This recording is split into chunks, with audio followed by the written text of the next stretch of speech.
তার ব্যাপারে বলা হয়, উনি কোনো খাঁচাতেই পড়েন না, একজন প্রকৃত অ্যানার্কিস্ট। আবার তিনিই লিখেছেন এই গানটি। মোর প্রিয়া হবে সুরাগে, দেব খোদার তারায়।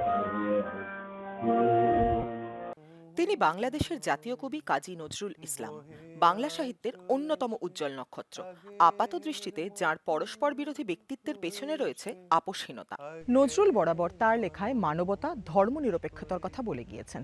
মৌলবীরা, তার কথায় মৌলভীরা, তাকে বলেছিলেন কাফের, আর হিন্দুরা বলেছিলেন পাথ নেড়ে। তবুও তিনি তার অভিভাষণে বলেছিলেন, আমি হিন্দু মুসলমানকে কেবলমাত্র এক জায়গায় ধরে এনে হ্যান্ডশেক করাবার চেষ্টা করেছি, গালাগালিকে গলাগলিতে পরিণত করার চেষ্টা করেছি। প্রশ্ন হলো, সেই হ্যান্ডশেক আদৌ সম্ভব হয়েছে কি? নজরুল ইসলামী গান লিখেছেন কীর্তন, শ্যামা সঙ্গীত। বাংলা ভাষায় প্রথম গজলের স্রষ্টাও তিনি। কোনো প্রাতিষ্ঠানিক ধর্ম, কোনো রাজনৈতিক দল, কোনো গোষ্ঠীর সঙ্গে তিনি একাত্ম হতে পারেননি। কিন্তু আমরা নজরুলকে কিভাবে গ্রহণ করলাম? পাকিস্তান আমলে তার কবিতার মহাশ্মশান হয়ে গিয়েছিল গোরস্থান। গোটা নজরুলের বদলে উপস্থাপন করা হলো এক খণ্ডিত নজরুলকে।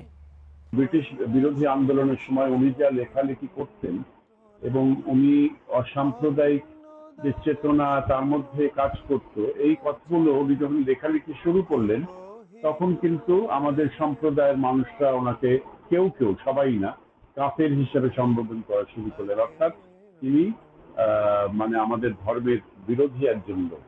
এ বেশ কিছুদিন চললো। তো এই যে একটা সমাজের মধ্যে একটা বিভক্তির সৃষ্টি করেছিল সেই সময়, সেই বিষয়টা কিন্তু অনেক কাল ধরেই চলেছে, যে উনি আসলে আমাদের কথা বলেন না। আমাদের কথা বলতে আমাদের বাঙালি মুসলমানের কথা তিনি বলেন না। উনি নানান ধরনের লেখালেখি করেন এবং ওনাকে একটা নন বিলিভার হিসাবে তাকে আখ্যায়িত করা হলো। যাই হোক, এটা কিছুদিন চলেছে। তারপর আমাদের বাংলাদেশের এই মুক্তি সংগ্রামের সময় আমরা যখন স্বাধীনতার যুদ্ধে আমরা নামলাম, দেশকে স্বাধীন করব, তখন কিন্তু কাজী নজরুল ইসলামের লেখনীকে আমরা সঙ্গে নিয়েই আমাদের প্রতিবাদের কথা আমরা তখন বলেছি। আর পশ্চিমবঙ্গে দেশভাগের পরেই তার গান লেখা প্রান্তিক হয়ে গেল। এর পেছনেও কি এক ধরনের সাম্প্রদায়িক উদাসীনতা? এটা একটা সচেতন সাম্প্রদায়িকতা। আপনাকে মনে রাখতে হবে, নজরুল যে বছরটা তার বাংময় জীবন হারাচ্ছেন সেটা 1942 সাল।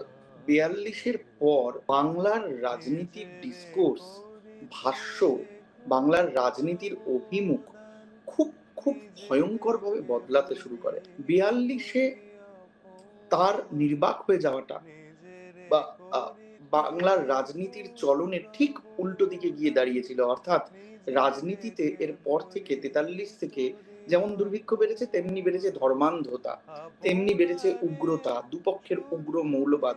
আমরা কেউ ভুলবো না 46-এর দাঙ্গার কথা এবং সর্বোপরি দেশভাগের কথা। যে নজরুল গোটা দেশের প্রান্তিক মানুষকে নিয়ে সারা জীবন মানে কর্মজীবনটা কথা বললেন, তাদের হয়ে কলম ধরলেন, তিনি কিন্তু এই ইম্পর্টেন্ট বিষয়গুলিতে বায়োলজিক্যাল কারণে নীরব ছিলেন। অর্থাৎ নজরুলের এই নীরবতাটা যদি একটা পক্ষ হয়, তাহলে উগ্র মৌলবাদটা আরেকটা পক্ষ। এখন নীরবতা দিয়ে তো উগ্র মৌলবাদের সঙ্গে লড়াই করা যায় না। এর ফলে আমরা দেখলাম একদিকে ফার রাইট উত্থানটা বাড়লো, অন্যদিকে নজরুলের যে ইডিওলজি সেইটা ক্রমে ক্ষইতে শুরু করলো। ফলে আমরা খুব যে অচেতন সাম্প্রদায়িক নয়, আমরা সচেতন সাম্প্রদায়িকের পথেই সাংস্কৃতিক ঝোঁকটা অনেক বেশি বেড়ে গেল আমি বলবো। আজ ভারতে যখন সাম্প্রদায়িক রাজনীতি মূল স্রোতে চলে এসেছে, বাংলাদেশ থেকেও সংখ্যালঘু নির্যাতনের খবর আসছে, তখন প্রশ্ন জাগে, নজরুলের পূর্ণ ধর্মনিরপেক্ষ রূপটি আমরা কতটা গ্রহণ করেছি? কিছু লোক তারা তাকে ভিন্নভাবে উপস্থাপন করতে চাইছে, বাংলাদেশে বলুন বা বাংলাদেশের বাইরে যেখানেই। কিন্তু আমরা মনে করি, আমরা যারা নজরুলকে নিয়ে দীর্ঘদিন কাজ করে যাচ্ছি, আমরা যারা সত্যিকার অর্থে কাজী নজরুল ইসলামকে শ্রদ্ধা করি, ভালোবাসি, তার দর্শনটাই আমরা মানুষের মধ্যে পৌঁছে দিতে চাই এবং সেই চেষ্টা আমরা করে যাচ্ছি। এবং আমরা মনে করি যে এই প্রজন্মের ছেলে মেয়েদেরকে এই কথাটি বোঝাতে হবে এবং তাতে করেই আমরা কাজী নজরুল ইসলামকে সত্যিকার অর্থে মূল্যায়ন করতে পারবো। এখন হয়তো আমরা আংশিক করতে পারছি, কিন্তু একটা সময় আসবে এই প্রজন্মের ছেলেমেয়েরাই তারা বুঝতে পারবে যে কাজী নজরুল ইসলামের স্থানটা কোথায় এবং তিনি কোন ভাবনার মানুষ ছিলেন, তিনি কি চাইতেন।